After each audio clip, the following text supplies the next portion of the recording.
어버이주일입니다.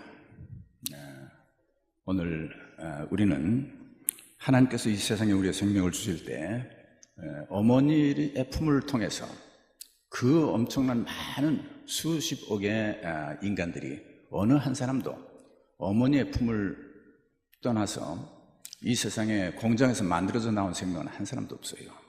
그리고 모든 생명이 이 세상에 태어날 때 어머니는 다 그렇게 품어서 나게 했던 것이죠. 그것이 하나님의 섭리, 하나님의 질서입니다. 공산주의 혁명이 일어날 때는 세상이 그것으로 세상의 낙원이 되는 줄 알았습니다. 모든 사람이 평등하게 다 같이 나눠서 똑같이 일을 하고 같이 나눠 먹고 높은 사람도 낮은 사람도 없이 우리가 다 서로 동무라고 부를 수 있는 그런 시절, 그래 동무들이라고 불렀잖아요. 아바의 동무, 또 어버이 동무, 이렇게 해서 어머니, 아버지까지도 동무라고 부르면 이 세상은 아주 평등하고 공평하게 잘 살 수 있는 그런 낙원이 될 줄 알았던 것입니다. 유물사관에 근거한 인간론에는 은혜와 감사의 방이 없는 것입니다. 캄보디아에서 80년대에 여러분 킬링필드라는 얘기가 있죠. 그때 지주들, 가진 사람들, 배운 사람들, 소위 편하게 앉아서 월급 받고 생활할 수 있는 모든 사람들은 힘들게 농사하고 노동하는 사람들의 피를 바르고 사는 사람들이다. 그렇기 때문에 그 사람들만 다 없어지면 모두가 함께 똑같이 농사 일하고 똑같이 공장에서 일하고 그래서 같은 월급 받고 똑같은 것을 먹고 같은 집에서 살 수 있으면 정말 이 세상은 낙원이 될 것이라 생각해서 그 가진 사람들, 배운 사람들 200만 명을 죽였습니다. 그저 무차별하게 프놈펜에 가면 그 킬링필드를 발굴해 놓고 박물관을 만들어 놨죠. 그래서 200만 명을 학살을 했습니다.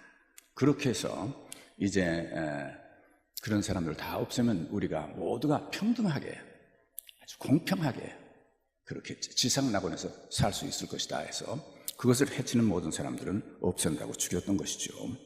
지금 캄보디아가 그렇게 해서 지금 평등한 나라도 되지 않았고 그리고 살기 좋은 나라도 되지도 않았고 부유한 나라가 되지도 못한 것은 여러분이 너무나 잘 알고 계시죠. 평등한 사회, 공정한 사회, 함께 일하고 같이 나누고 살기만 하면 이 세상이 얼마나 좋아지겠는가. 그러나 그 공산혁명이 성공하지 못한 이유가 하나 있습니다. 그건 뭐냐면 여러분 10계명의 첫 번 계명에서 10개 계명이 있습니다. 그 중에 첫 번 5개는 4개는 하나님에 관한 거예요. 유일하신 하나님, 하나님의 이름을 망령되이 일컫지 말라, 안식일을 지켜 거룩하게 지키라 하는 하나님과의 우리 관계를 말했고 5번째 계명이 오늘 우리가 얘기하고 있는 내 부모를 공경하라고 하는 하나님의 부모에 관한 계명이에요. 그리고 그 다음부터 오는 계명들은 우리가 함께 살면서 어떻게 공정하고 바른 사회를 이루고 함께 살아야 된다고 하는 계명입니다. 먼저 5개의 계명은 상하 관계에 관한 계명입니다. 은혜를 받고 거기에 감사하고 그 은혜를 깨닫고 살 수 있는 우리 인간 관계에는 위아래 관계가 있다는 얘기예요. 하나님과 우리의 관계가 수직 관계지 평등한 관계가 아닙니다. 부모와 자식 관계도 평등한 관계가 아니에요. 수직 관계예요. 부모가 없이는 세상에 나올 자식이 없어요. 그리고 한 번 태어나고 사랑을 받은 그 자식의 사랑은 이제 우리 다 지우고 우리 평등하게 삽시다 한다고 평등해지는 게 아니에요. 그건 평생 그렇도록 되어 있는 것입니다. 그것이 10계명의 5가지의 계명이에요. 근데 공산주의, 이 유물사관에 의해서 모든 사람이 평등하게 살자고 하는 그 사람들의 인원 속에 보면 성경 속에 나오는 아주 공평하고 좋은 이론들이 다 거기 들어있어요. 근데 한 가지 빠진 게 뭐냐면 하나님과 우리의 관계가 빠졌습니다. 그리고 부모와 우리 관계가 빠졌어요.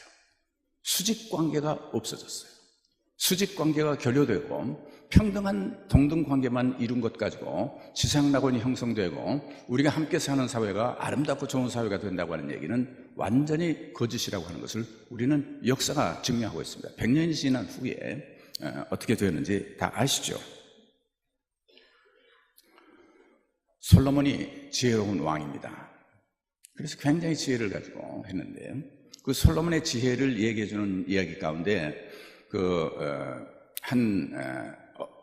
두 여인이 같은 날 같이 살면서 아이들을 낳았어요.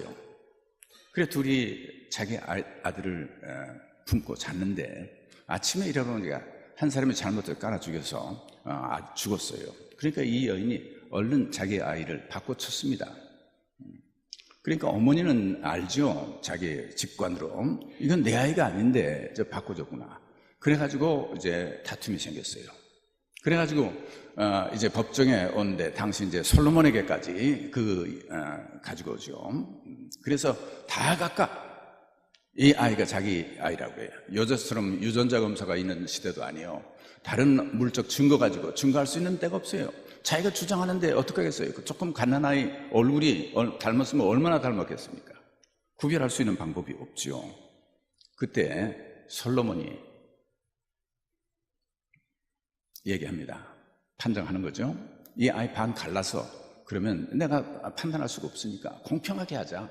둘 다 자기 아들이라고 그러니 이걸 누구한테 줄 수도 없으니 이 반을 갈라서 반씩 나눠 가져가라. 그랬더니 이게 화가 나가지고 이게 자기 아이라고 하던 한 여인이 그렇게라도 하라 하고 그냥 하는 거예요. 근데 다른 어머니는 한 여인은 절대 그렇게 하면 안 됩니다. 이 아이 저 여자에게 주세요 했어요. 그때 솔로몬이 그 여인이 저가 그 어머니라 하고 판결을 했습니다. 여러분 솔로몬의 지혜는 다른 지혜가 아닙니다. 어머니와 자식 간의 관계, 지혜의 근원은 하나님에게 있다고 했어요. 하나님을 두려워하는, 공경하는 데 있어요. 수직 관계를 바로 알고 그 관계를 바로 수집해야 그 다음에 다른 모든 지혜가 거기서 나오도록 되어 있고 그것을 바로 아는 사람만이 세상에서 바른 판단을 가지고 살게 되는 것이죠. 이스라엘이 전쟁을 할 때, 애굽과 전쟁할 때 그 안와 사닷 대통령과 지금은 고인이 됐지만은 이제 회담을 하러 이스라엘로 그분이 가면서 한 유명한 얘기가 있어요. 평화 협상을 하기 위해서 가면서 나는 이스라엘에도 나를 서포트하는 많은 사람들이 있다고 말이에요. 그 사람들은 어머니들이다. 자기 아들들이 전쟁에 가서 죽는 것을 싫어하는 어머니들이야. 그 사람이 내가 평화 협상을 하자고 갔을 때 그 사람들이 서포트하는 그 많은 서포터들이 이스라엘에도 있다 하는 유명한 말을 했어요. 그 사람은 어머니의 사랑을 알던 사람입니다. 큰 정치가가 돼도 부모의 사랑을 모르고 정치하는 사람이 있고 부모의 사랑을 알고 정치하는 사람이 있어요. 솔로몬의 유명한 행치리가 그 어머니의 사랑을 알았던 그 지혜에서 나오는 거죠. 오늘 어머니주일이 되어서 이 세상에 살면서 부모에 대한 태도, 생각이 어떤 관계를 가지고 사느냐에 따라서 그 사람을 평가할 수 있습니다. 저는 많은 사람들을 보면서 자식에게 잘하는 사람 가지고는 그 사람을 평가할 기준이 없어요. 모든 부모들이 자식에게 잘하는 건 누군 못합니까? 다 그런다고 말이죠. 그러나 노모 혹은 부모에게 그 아이 자녀가 어떻게 효도를 하고 있는 것을 보면 그러면 그 사람은 더 이상 물을 게 없어요. 그 사람은 물을 게 없습니다. 부모에게 효도하는 사람은 그렇게 많지가 않아요. 부모의 은혜를 깨닫고 그리고 부모에게 감사하고 부모를 지성껏 찾아 인사하고 뵙고 그리고 효도하는 자식은 그것은 그 자녀는 다른 걸 물어볼 필요가 없어요. 왜냐하면 그것에 근거한 지혜와 삶의 태도는 다른 모든 것을 포함하고 있기 때문이죠. 어머니를 수치스럽게 생각하고 싫어하는 한 딸이 있었습니다. 중학교, 고등학교를 가면서 어머니가 학교에 오거나 친구들이 있으면 아주 싫어요. 왜냐하면 어머니가 얼굴에 화상을 입어서 얼굴이 굉장히 흉한 얼굴을 가진 어머니였습니다. 그래서 친구들이 집에 오면 엄마가 아니고 이거는 우리 식모 아줌마 이렇게 소개를 하죠. 그러나 철이 들어서 티네던 그에게 어머니가 얘기를 합니다. 오래전에 이 딸아이가 어렸을 때 이야기입니다. 집에 불이 나서 그 딸아이를 건지러 불 속에 들어갔다가 그래서 그 아이를 품에 품고 나왔기 때문에 너는 아무렇지 않았지만 나는 화상을 입어서 이렇게 얼굴이 됐다. 그 이야기를 듣고 딸은 얼마나 울었는지 모릅니다. 엄마 미안해. 내가 가지고 살아야 할 얼굴을 엄마가 대신 가지고 사셨는데 내가 그 엄마를 그렇게 무시하고 싫어하고 미워했단 말이죠. 그 엄마의 사랑을 깨닫는 순간 그녀에게는 새로운 삶의 열리기 시작했어요. 이제 그렇게도 수치스럽던 자기 엄마가 그렇게도 사랑스럽고 귀한 엄마가 될 수가 없었던 것이죠. 그 엄마가 자기를 위해서 생명을 아끼지 않고 사랑해줬다는 그 사랑을 깨닫는 순간 이 딸 아이의 삶은 이제 새로운 국면을 맞이하게 됐던 것이죠. 그 사랑, 받은 사랑을 깨달을 때 우리의 삶의 모습은 달라진다 하는 얘기예요. 새로운 삶의 모습이 생기게 시작되는 거죠. 수직적 관계에서 오는 그 은혜를 베풀고 그리고 그 먼저 받은 그 은혜에 대해서 되돌려 갚는 은혜를 감사하고 사는 사람과 그렇지 못하고 사는 사람 사이에는 큰 차이가 있다고 하는 것이죠. 그리고 그 은혜를 받고 사는 사람들이 많은 사회면 살수록 사회는 살기 좋은 사회예요. 그 은혜를 모르고 사는 사회가 많으면 많을수록 그 사회는 살기 힘든 사회가 되는 거죠. 그래서 가정이 중요한 겁니다. 가정이 깨지기 시작하면 이제 이 관계가 그 사랑을 받고 그 은혜를 받고 그 안에서 자라는 사람이 적어져요. 그리고 그걸 모르는 사람이 많아져서 사회에 살게 될 때는 사회 가지가지 악이 범람하게 되는 것이죠. 우리가 아무리 이론적으로 법령을 만들고 질서를 만들고 조직을 만들어서 사람들이 평화롭게 서로 공평하게 잘 나눠서 같이 일하고 살자는 많은 법을 만들고 규제를 만들고 그리고 훈련을 해도 사람이 부모로부터 받은 사랑을 모르고 그 은혜를 깨닫지 못하는 사람들 가지고 그 일을 이룰 때는 아름답고 좋은 사회를 이룰 수가 없다는 얘기죠. 오늘 성경 본문의 말씀은 자녀들아 주 안에서 너희 부모에게 순종하라 이것이 옳으니라. 내 아버지와 어머니를 공경하라 이것은 약속 있는 첫 계명이니 이로써 내가 잘되고 땅에서 장수하리라 하는 계명입니다. 주 안에서 너희 부모에게 순종하라 이것이 당연하고 옳은 일이다 그 말이죠. 내 아버지와 어머니를 공경해라 이것은 약속 있는 첫 계명이니 이로써 내가 잘되고 땅에서 장수할 것이다.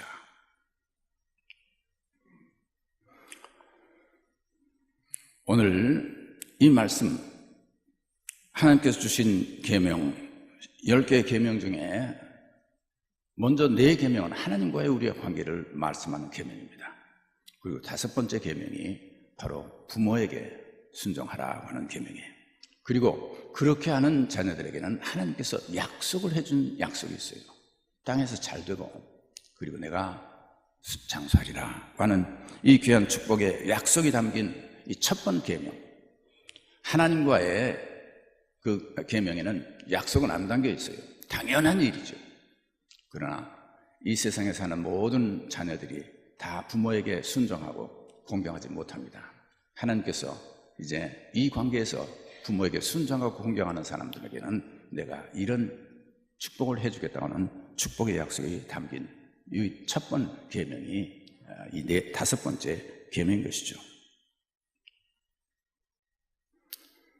이 사랑은 또 은혜에 대한 보답은 그걸 깨닫고 아는 사람들, 그것이 사람들 사는 사회로 만들어가는 중요한 것입니다. 은혜의 관계에 대해서 은혜를 잊어버리는 사람, 은혜를 배신하는 사람들이 있고 은혜에 대해서 감사하고 감사하는 사람들이 있어요. 그 제일 첫 번째 그 은혜의 관계에 우리가 부모로부터 받은 사랑과 우리 은혜는 우리 생명이 있는 동안 그건 아무도 지울 수가 없는 관계예요. 그렇기 때문에 부모의 그 은혜에 대해서 우리가 감사하고 그 감사를 이제 구체적으로 표현하는 방법을 이 계명에 말씀하죠. 순종하라. 주 안에서 순종하라. 두 번째는 주 안에서 어머니와 아버지를 공경하라. 이 순종이라고 하는 것은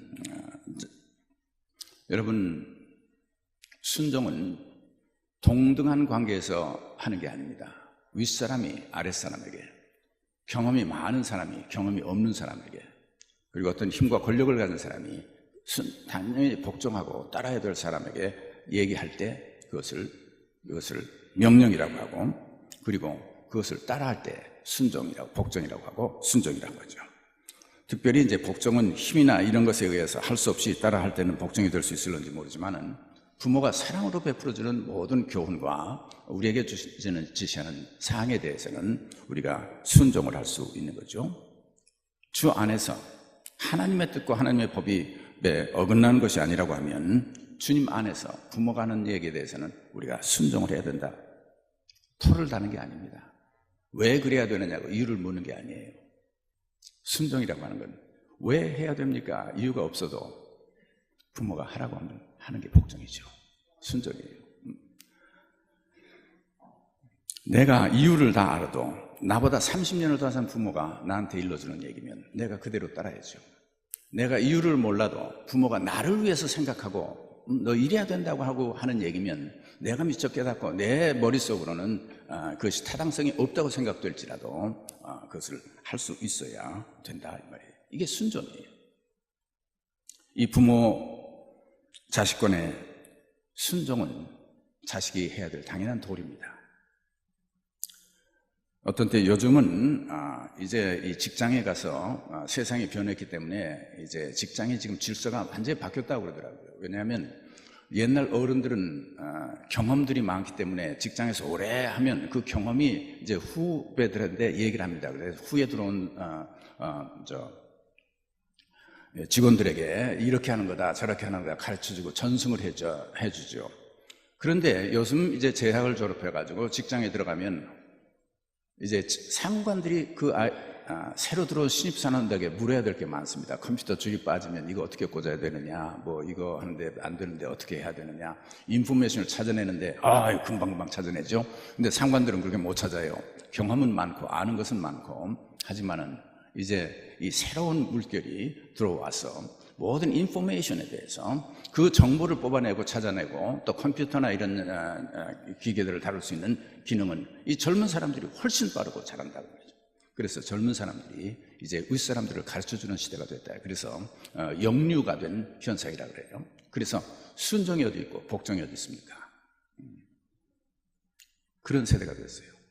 그럼에도 불구하고 여러분 부모도 마찬가지입니다. 부모도 셀룰러폰 애들한테 아마 경험들 다 했을 거예요. 저도 우리 조카들 오면 하고 우리 아들 며느리가 오면 야 이거 어떻게 하는 거냐 해서 알려달라고 그러고 하죠.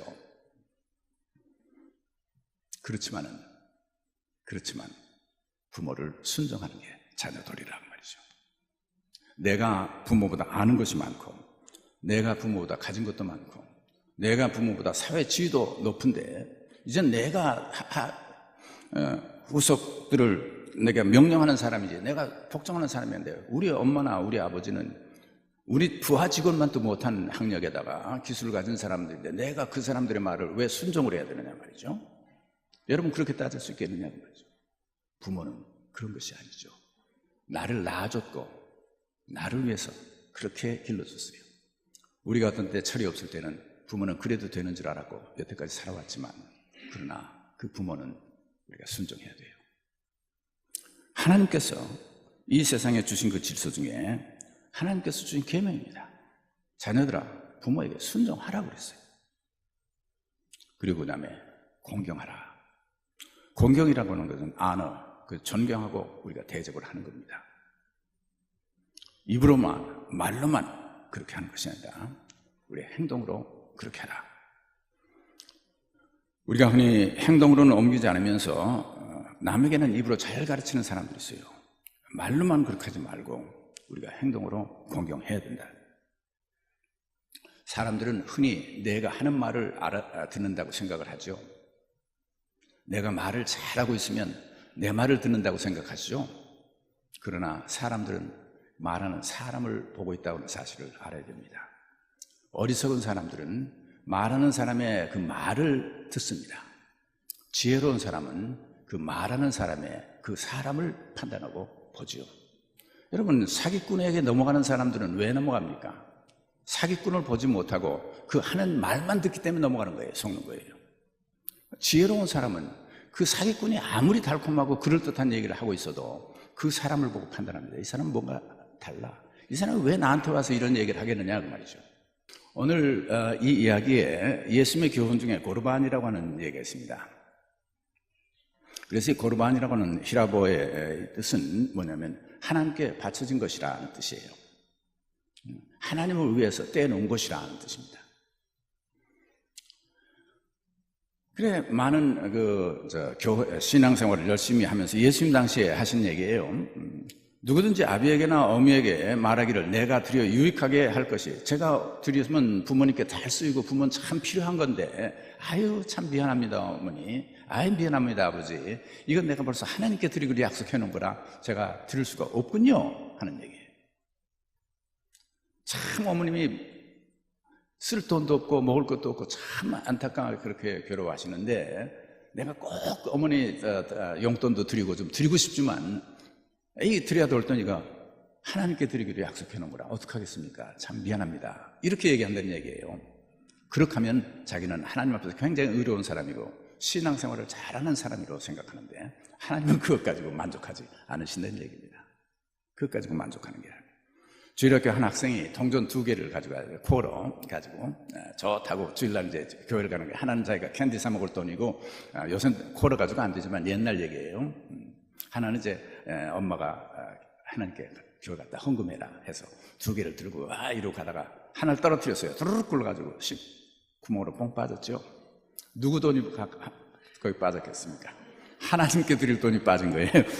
자기 캔디 쓸 돈은 이거 하나님께 드리라는 돈이 빠진 거지, 자기 돈이 빠진 게 아닙니다. 우리가 그렇게 산다는 말이죠. 우리가 부모에게는 드릴 돈이 이게 없어서 하나님께 드려서 참 못합니다 핑계 대는 사람이요, 베이케이션 갈 때는 다 가더라고요. 자녀들 위해서 쓸 때는 다 써요. 자녀한테 쓰면서 이 돈 하나님께 드릴 돈인데 너를 위해서 장난감은 내가 못 사주겠다 하는 사람 봤어요? 다 쓰고 나서 그 다음에 하나님께 드리죠. 그런데 왜 부모님께 드릴 때는 그 돈이 하나님께 드릴 돈이 되느냐 그 말이죠. 주님께서 가르친 얘기예요. 우리가 하나님께 드린다고 할 때는 진정으로 하나님께 우리가 드려야 되고, 부모를 공경할 때는 진정으로 우리가 부모를 공경할 수 있어야 돼요. 그래서 그리스도인들은 이제 이 엑스트라 마일이라는 말을 쓰고 있습니다. 우리가 하는 일들은 엑스트라 마일이에요. 내가 부모님을 아침 식사를 하고 부모님을 잘 해야 되는데, 어떤 며느리들은 그런다고 그래요. 새벽기도 나와서 이제 다 하고 여기서 교회에서 봉사하고 가면 집에 가서 엄마 그렇게 할 필요가 없잖아요. 그래서 대신 내가 바빠서 교회 가서 하기 때문에 내가 부모를 도울 수는 없다 하는데, 소위 우리가 하는 것은 하나님께 드릴 몫은 하나님께 드려야 됩니다. 그리고 부모에게 해야 될 몫은 부모에게 해야 되는 거지, 그것을 바꿔치기 해서는 안 된다는 얘기예요.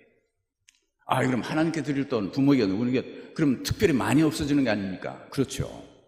부모님께 해야 될 당연한 도리요, 하나님께 해야 될 당연한 도리예요. 그것은 엑스트라 마일, 그것은 다른 것 더 하는 거죠. 내가 놀러 가고 내가 쓰고 봉사하고 하는 것, 사회에서 하던 일들 교회에서 봉사하기 때문에 내가 이것을 공제하고 저것을 한다가 아니라, 새벽잠 자지 않고 나와서 하나님이기 때문에 할 일 다 하고 또 하나님께 봉사하는 엑스트라 마일을 가는 것이 우리의 신앙인 것입니다.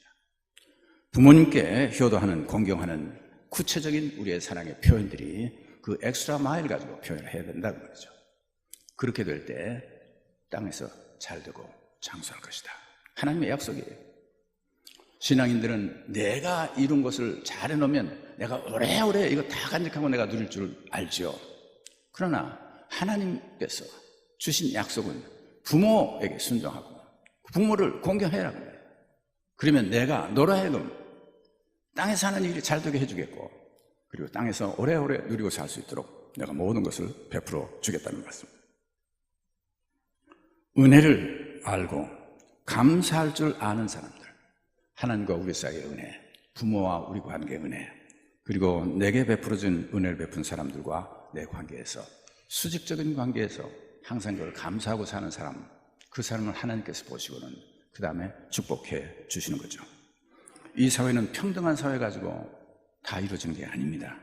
공의로운 사회라고 우리가 법을 다 만들어가지고 공의로운 사회가 되는 게 아니에요. 은혜와 감사로 맺어진 그 사회가 될 때 사람들이 살 수 있는 사랑이 깃들고, 사람이 살 수 있는 서로 돌보고 케어하는 것들이 깃들고, 사람이 할 수 있는 남에게 해를 끼치지 않고 남에게 덕을 끼쳐주면서 살 수 있는 사회가 이루어지는 것은 하나님을 공경할 수 있고 또 부모를 순종하고 공경할 수 있는 마음을 가진 사람들에 의해서 이루어지는 것입니다. 사랑하는 성도 여러분, 오늘 부모님을 한번 생각해 보세요. 제가 썼을 때 생전에 계시는 부모님들이 계시면 꼭 전화를 하든지 찾아가든지 선물을 보내시기 바랍니다. 꼭 하세요. 부모님이 안 계시면 여러분 부모를 기억하고 다른 어르신들께 내 부모 대신 여러분 성의를 한번 표해 보세요. 부모와 좋은 관계를 맺지 못하고 가셨던 분이 계시면 이제 화해하는 그런 일을 하시기 바랍니다. 여러분과 부모의 관계가 정립될 때 여러분의 삶이 바로 정립되고 하나님께서 여러분을 보시는 눈이 다르게 된다고 하는 사실을 믿고 오늘 이 어버이 주일을 지나시길 주의 이름으로 축원합니다. 우리 기도하십시다. 주님 마음에